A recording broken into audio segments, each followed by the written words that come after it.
अली साहब बहुत शुक्रिया, आपने हमें वक्त दिया। आप इसको कैसे देखते हैं? हम इसे फॉल्स फ्लैग ऑपरेशन कह रहे हैं और मोदी साहब का तरीकाकार तो यही रहा है कि वो जो वहाँ की जो पसमादा परतें हैं उनको मुतहरक करने के लिए कुछ ना कुछ कभी बाबरी मास्क गिरा देते हैं। How do you look at it? इसकी इम्प्लीकेशन क्या है और सिंध ताश मुआहिदा क्या खत्म हो सकता है यूनिलैटरली? जनाब हिलाली साहब, पहली बात तो ये है कि किसी इंटरनेशनल ट्रीटी को एक सिग्नेटरी जो है वो इन अबेंस नहीं कर सकता। ये एक ट्रीटी है, इंटरनेशनल लॉ के तहत ये ट्रीटी या दोनों या कोई भी नहीं, इसको आप ना फाड़ सकते हैं, ना इन अबेंस ना सस्पेंड कर सकते हैं। और अगर मेरे ख्याल में और पाकिस्तान को ये मसला जो है emergency session UN security council को कॉल करके उनके सामने रखवाएं। और दूसरी बात है कि इंटरनेशनल कोर्ट ऑफ जस्टिस में ये सवाल ज़रूर पूछें, एक एडवाइजरी ओपिनियन लें कि क्या ऐसा ट्रीटी को यूनिलैटरली एक साइड इन अबेंस कर सकता है कि नहीं। दूसरी बात यह है कि दूसरे सब चीज़ें जो हुए हैं वो सब आप ओवरफ्लाइट्स हमने रोक दिया, उन्होंने ट्रेड हमने रोक दिया, उन्होंने बॉर्डर्स बंद कर दिए, ये छोटी छोटी चीज़ें हैं, ये आप होते रहते हैं।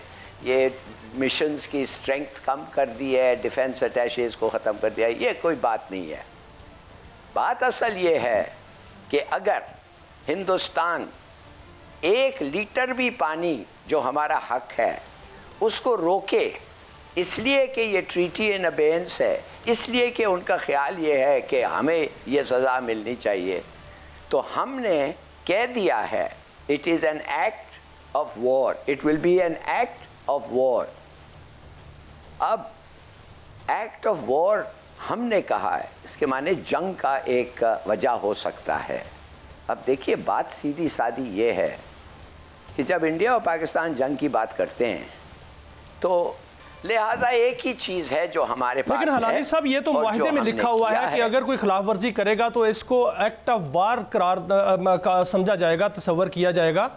और अगर इंडिया जो है वो हटदर्मी पर कायम रहता है और एक तरफा जो मुआहिदा उसने मुअत्तल किया है उस पर कायम रहता है, आज उसने पानी भी रोका है दरिया चिनाब का 7000 क्यूसिक और जेलम का 5000 क्यूसिक, अगर वो मजीद ऐसा करता है तो फिर एक्ट ऑफ वार जो है उसका जवाब तो देना पड़ेगा। तो क्या उसके क्या इकदाम हो सकते हैं, पाकिस्तान को क्या इकदाम करने चाहिए?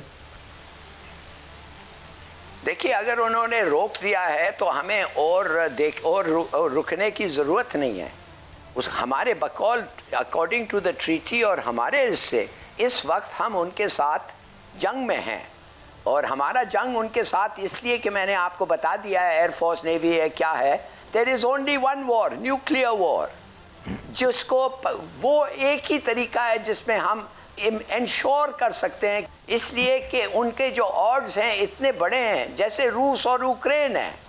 अब कोई नहीं कह सकता कि यूक्रेन रूस के से जीत सकता है, मगर यूक्रेन के पास कोई वेपन्स नहीं है, न्यूक्लियर वेपन्स नहीं है, हमारे पास है। और हम इसीलिए ऐसे मौके के लिए हमने न्यूक्लियर वेपन्स रखा है। तो इंश्योर कि इंडिया नहीं जीतेगा, we will have to recourse to whatever we have, और हमारे पास जो हथियार है हमारे अपने दिफा के लिए उसको हमें ये करना पड़ेगा। और यूनाइटेड नेशन सिक्योरिटी काउंसिल को इमरजेंसी सेशन कॉल करें, उनके सामने रखें और कहें कि भाई ये है, तो देखें फिर वो क्या करते हैं, उनके पास हक है। लेकिन सर, यूनाइटेड नेशन की तो पहले ही करारदादें इंडिया नहीं मान रहा और कोई भी मुआहिदा जो है वो उससे भाग जाता है। इंडिया तो इस वक्त जो उसने काम किया है वो तो लगता यही है कि जो पूरा के पूरा ड्रामा जो है वो इंडस वाटर ट्रीटी को ख़त्म करने के लिए किया गया है। और अगर ये उस पर हटदर्मी पर कायम रहता है और एक्टिव वार जो उसको कर चुका है, तो फिर क्या बाई फोर्स नहीं उसको रोकना चाहिए? उस जो रुख मोड़ेगा दरियाओं का, तो फिर रुख जब वो रुख मोड़ेगा तो फिर हमें उस रुख मोड़ने वाला जगह को जो है वो कुछ करना, उसको ख़त्म करना चाहिए, ताकत से रोकना चाहिए। बिल्कुल बिल्कुल 100%, बिल्कुल 100% करना चाहिए। और देखिए, बात असल ये है कि सिक्योरिटी काउंसिल जो 2 तरीके के एक्शंस लेता है, एक एक्शन रेजोल्यूशन होता है सिक्योरिटी काउंसिल का, वो लाजमी नहीं है, मगर दूसरा होता है कि वो on behalf of the UN the security council decides and acts. वो कर सकता है, वो कह सकता है हिंदुस्तान को मत रोको पानी, जब तक ये मसला हल नहीं हुआ तरीके से और ठीक तरीके से, तुम्हारा हक नहीं है पानी रोकने का। अगर वो नहीं रोका फिर सिक्योरिटी काउंसिल उनके खिलाफ एक्शन ले सकता है, और अगर वीटो आ गया और वो नहीं कर सका तो फिर हमारा भी हक बनता है, जो भी हम कर सकते हैं हम कर सकते हैं। अच्छा हिलाली साहब, ये फरमाइए कि आप न्यूक्लियर वार की बात करें, ये तो एक बड़ा अनथिंकेबल है, और आजकल जो कैपेबिलिटीज़ हैं और इतनी स्ट्रेटेजिक डेप्थ ना उधर है ना इधर है, तो ये तो म्यूचुअली असिस्टेड डिस्ट्रक्शन वाला जो मैड वाले काम है, ये तो इसको तो दोनों ही अफोर्ड नहीं कर सकते। तो फिर इंडिया फिर को पानी आप दे दें, आप उनके साथ मुआहदे क्यों साइन करते हैं? दे दें उनको पानी, कहें कि जो मर्जी है करो, हम कुछ नहीं कर सकते, हमारे जो वेपन्स हैं वो न्यूक्लियर हैं, लिहाजा हम उसको इस्तेमाल नहीं कर सकते। क्या कह रहे हैं आप? नहीं, मैं ये कह रहा हूं कि ये सेल्फ डिस्ट्रक्शन, जी सेल्फ डिस्ट्रक्शन भी तो है इसमें।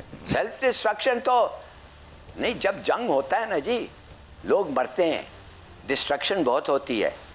तो अच्छा चले, मैं अब आपकी जो मेरे ख्याल में हलाली साहब, एक और तशवीशनाक पहलू सामने आया है कि एक चीज़ जो सामने आई है वो ये आया है कि एक तरफ जो है वो ड्रामा रचाया गया पहलगाम में, और दूसरी जानिब जो है इंडियन सहाफ़ी कश्मीर इंडिया के अंदर जो इज़राइल का वहाँ पर सफ़ीर हैं उनका इंटरव्यू करते हैं और उनसे कहते हैं कि ये सारा कुछ जो है वो उसी तरह का है जो हमास ने किया है, और हमास के लोग जो हैं वो पाकिस्तान में भी आए हैं और वो इसको ड्रामाबाजी को पाकिस्तान के साथ जोड़ रहे हैं, और ये कह रहे हैं कि कश्मीर के अंदर क्या इजराइल इंडिया के साथ इंटेलिजेंस ऑपरेशन करेगा, क्या वो पाकिस्तान का इंडिया का साथ देगा? तो ये ऐसा नहीं लगता कि ये पूरा गठजोड़ इंडिया और इजराइल का है, और ये पूरा ड्रामा ही इसलिए रचाया गया है कि पाकिस्तान का पानी भी हथियाया जाए और इजराइल की यहाँ मौजूदगी भी लाई जाए और इजराइल को साथ मिलाकर जो है वो पाकिस्तान को तंग किया जाए? देखिए, पहली बात तो यह है कि मैंने बार बार एक्स पे ट्वीट किया है कि ये पूरा टैक्टिक्स जो है हिंदुस्तान का कश्मीर में, क्या टैक्टिक्स? आर्टिकल 370 को ख़त्म करो, कश्मीर का जो इलाका है हिंदुओं को दूसरी जगह से ले आओ इंडिया में और उनको ज़मीन ख़रीदने दो, इतना ज़मीन वो ख़रीद लेंगे कि उनकी अक्सरियत बन जाएगी, पॉपुलेशन का पूरा कम्प्लेक्शन ही चेंज हो जाएगा। एग्जैक्टली जो कर रहे हैं गाज़ा में और वेस्ट बैंक में और दूसरे इजराइल प्रॉपर में जो ये कर रहे हैं, क्या नाम है इनका, इजराइल कर रहा है, एकदम वही काम है। दूसरी बात है मुसलमानों को निकालो, हिंदुओं को लाओ, ये तो है। दूसरी बात ये है कि उनको मारो, मारते जाओ, जो भी दुनिया का दो भी लोग का परवाह नहीं करो, मगर इजराइल के साथ अमेरिका है और इजराइल के और गाज़ा पैलेस्टीनियंस के पास बम नहीं है, हमारे पास बम भी है, कुव्वत है लड़ने के लिए, लड़ भी चाहते हैं हम, लड़ने भी चाहते हैं हम, हथियार भी है, तो हम किस चीज के लिए डर रहे हैं भाई? ये तो फिर अगर ऐसा ही होना था तो आपने ये क्यों बनाया, न्यूक्लियर वेपन्स बनाए क्यों हैं? अच्छा, एक और पहलू से मैं अगर पूछूं, हमारे लेकिन हलाली साहब आज एक बहुत बड़ा फैसला किया गया है कि अगर जारहियत की गई तो उसका मुंह तोड़ जवाब दिया जाएगा, दंदान शिकन जवाब दिया जाएगा, और इंडिया जो है वो 27 फरवरी 2019 भूल जाएगा। तो फिर हम तो तैयार हैं, हरदम तैयार हैं, तो फिर आप हालात क्या देख रहे हैं मुस्तकबिल में? मैं तो समझता हूं कि अगर आप समझते हैं हम तैयार हैं, इमरजेंसी लग गया, हमारे जो न्यूक्लियर वेपन्स है डिप्लॉय हो गए हैं, मिसाइल्स एक्टिव हो गए हैं, स्टेट ऑफ वॉर के नजदीक आ गए हैं, अगर हैं तो बताएं मुझे तो नजर नहीं आ रहा है, और नहीं है तो फिर जवाब दें क्यों? एक्ट ऑफ वॉर तो हो गया है, उन्होंने सस्पेंड कर दिया है, पानी भी रोक दिया है, और क्या चाहते हैं आप? आप जाके वो जो डैम्स हैं उनको बम करें, वो पानी फिर निकलेगा, फिर उनकी जवाबी कार्रवाई होगी, फिर आस्ते आस्ते आप वही सिचुएशन में पहुंच जाएंगे जो अब है। यार सीधी सादी उनको एक अल्टीमेटम देके तैयार हो जाओ, नहीं तो ये तो वो करेंगे। उनके साथ इजराइल खड़ा हुआ है, उनके साथ अमेरिका खड़ा हुआ है, और क्या आपके रिलेशनशिप इस वक्त चीन के साथ वैसे हैं? लेकिन सर हमारे साथ जो है हमारा महनी दोस्त जो है वो चीन ने एक ट्वीट किया है, चीन के एक ऑफिशियल ने ट्वीट किया है, उन्होंने कहा है कि अगर इंडिया जो है वो ब्लैकमेल कर रहा है और इसको बतौर हथियार इस्तेमाल कर रहा है तो फिर हम क्यों नहीं कर सकते। उन्होंने ये कहा, अपनी हुकूमत को कहा है कि हमें भी एक वाज़ेह जो है वो स्टेप लेना चाहिए और अपनी पॉलिसी बनानी चाहिए। तो इसका मतलब है कि चीन हमारे साथ उसी तरह यानी जिस तरह दोस्त होता है उसी तरह खड़ा है। तो फिर ऐसे कोई हालात बनते हैं तो फिर चीन जो है मुकम्मल साथ देगा।